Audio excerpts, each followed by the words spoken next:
Assalamualaikum warahmatullahi wabarakatuh. Pada kesempatan kali ini, kami dari kelompok 2 akan membahas terkait aliran-aliran pendidikan yang sesuai dengan kondisi pendidikan di Indonesia.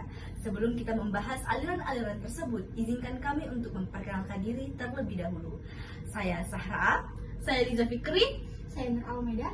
Saya Nurul Fasimudar. Saya Salsabila Jaya. saya Nurul Afifah. Pendidikan bukan hanya kegiatan belajar mengajar, tetapi juga dipengaruhi oleh dasar pemikiran atau aliran yang melandasinya. Dari pemikiran para ahli, inilah lahir berbagai aliran pendidikan yang memberi arah pada tujuan, metode, dan sistem pembelajaran. Setiap aliran memiliki penekanan yang berbeda-beda. Misalnya, ada yang fokus pada pengetahuan dasar, ada yang menekankan pada pengalaman, ada juga yang menekankan nilai moral maupun perubahan sosial. Dengan memahami aliran ini, kita bisa melihat arah pendidikan yang dijalankan di Indonesia saat ini, sekaligus menilai mana yang paling relevan dengan kebutuhan zaman sekarang. Aliran pertama yang akan saya jelaskan adalah progresivisme. Aliran ini muncul sebagai reaksi terhadap pendidikan tradisional yang dianggap kaku. Tokoh utamanya adalah John Dewey. Menurut progresivisme, pendidikan harus menyesuaikan dengan perubahan zaman dan kebutuhan peserta didik. Metode pembelajaran yang digunakan biasanya berupa diskusi, kerja kelompok, serta pemecahan masalah. Contohnya, pembelajaran berbasis proyek yang saat ini banyak diterapkan di sekolah sangat sesuai dengan pemikiran progresivisme. Karena itu, aliran ini dianggap relevan dengan dunia pendidikan modern. Selanjutnya, ada esensialisme. Aliran ini menekankan pentingnya penguasaan pengetahuan dasar seperti membaca, menulis, berhitung, serta ilmu pengetahuan umum. Tokoh yang berpengaruh dalam aliran ini adalah William C. Balge. Esensialisme berpendapat bahwa sebelum siswa diajak berpikir kritis atau kreatif, mereka harus terlebih dahulu menguasai keterampilan dasar.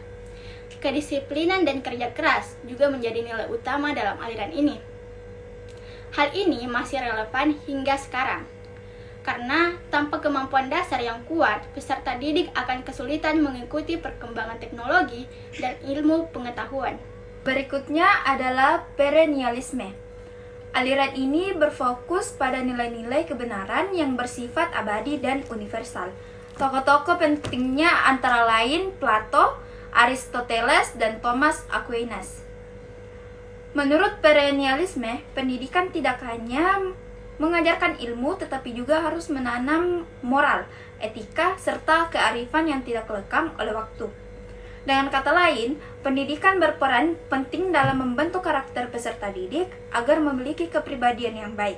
Aliran berikutnya adalah rekonstruksionisme. Aliran ini menekankan bahwa pendidikan harus mampu memperbaiki masyarakat dan membangun kehidupan sosial yang lebih baik. Tokoh yang dikenal dalam aliran ini adalah Theodor Bramel. Rekonstruksionisme mengajarkan bahwa pendidikan tidak boleh lepas dari masalah-masalah sosial seperti kesenjangan, lingkungan, maupun demokrasi. Peserta didik dilatih untuk peka terhadap permasalahan nyata di masyarakat, serta diajak untuk mencari solusi. Dengan demikian, pendidikan tidak hanya mencetak individu cerdas, tetapi juga individu yang peduli terhadap perubahan sosial. Selanjutnya, kesimpulan dan relevansi di Indonesia.